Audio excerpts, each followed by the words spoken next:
Hey guys, Spartan here from SpartanTrading.com.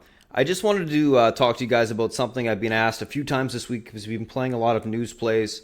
I mean, yesterday we played DDOG. News came out there was a partnership with Microsoft. We got into it very quickly, and the options went up 2,000%. Today we got into RKT on a partnership deal as well, into the 2150 calls. Those went up, 900%, almost 1,000%. They should be up 1,000% tomorrow. But to get yourself into these positions very quickly, you have to make sure that you're set up correctly. So I've had a couple different conversations with people in the room. I've had this question quite a bit this week, and so I figured it'd be a good idea to go over it. It's very simple. I mean, one thing that you can do to set yourself up to be able to get into options very fast is by having your options quote table literally right beside, and I would put this either on your main screen or on a side screen if you're trading options on a different screen if you got multiple screens, of course. But what I do is I have this on multiple platforms. This is just DOS, what you're seeing.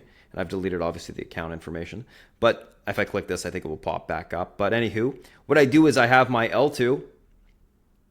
And beside the L2 is always the time and sales, by the way, for me. And then beside that, I have my options quote table. And I obviously have these things linked. So this is linked with this. And these things beside it, there's a couple different charts as well that are linked.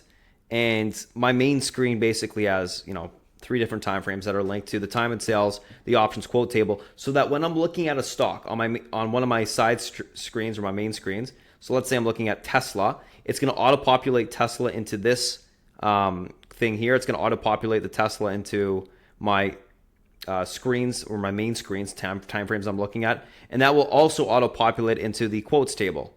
If I want to get into something very fast, let's say news comes out on RKT, for example, I go to RKT, I search the chart up, it's going to auto-populate on everything I'm looking at. It's going to bring up the quotes table up right away so I can see what makes sense, what doesn't make sense to take. I can click on the contract, and the contract's going to auto-populate into the L2, which means I can then use my hotkeys to get into the position. So it's a matter of typing the ticker in, clicking the contract using a hotkey to get in.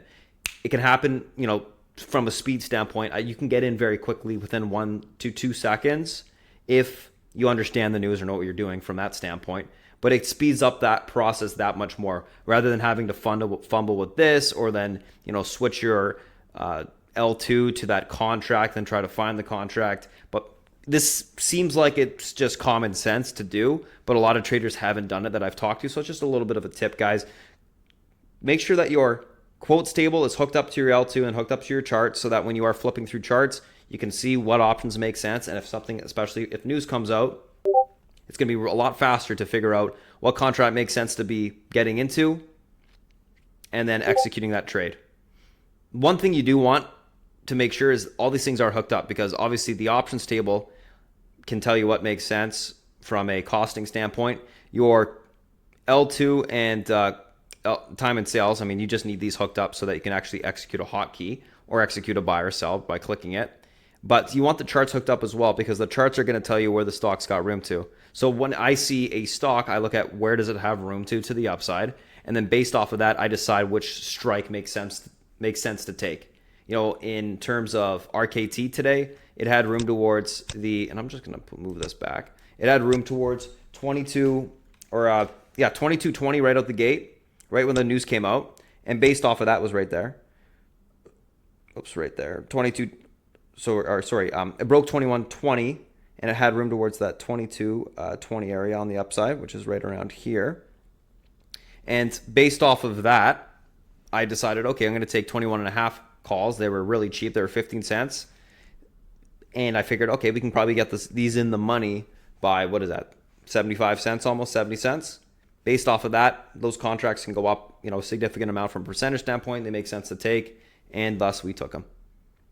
So, just something to think about. Way to speed up the process from that standpoint. And I mean, we could have taken 22 calls too. I think they were like 10 cents or 5 cents, but I figured these ones are going to get a lot. They're going to get in the money right away, and we should get further continuation higher if that 22.20 breaks. But anywho, just a quick little note there, guys, on this little tip, I guess. Super simple. Something that I think is fairly logical, and I think you'd think everyone's doing it, but people aren't. So just want to give you my 2 cents on how I do it. so that you guys can execute a little bit quicker if you're day trading options. Anyways, that's it for today, guys. Thanks for watching. I'll talk to you guys next week. And if you have any questions, feel free to reach out, spartantrading.com. Thanks.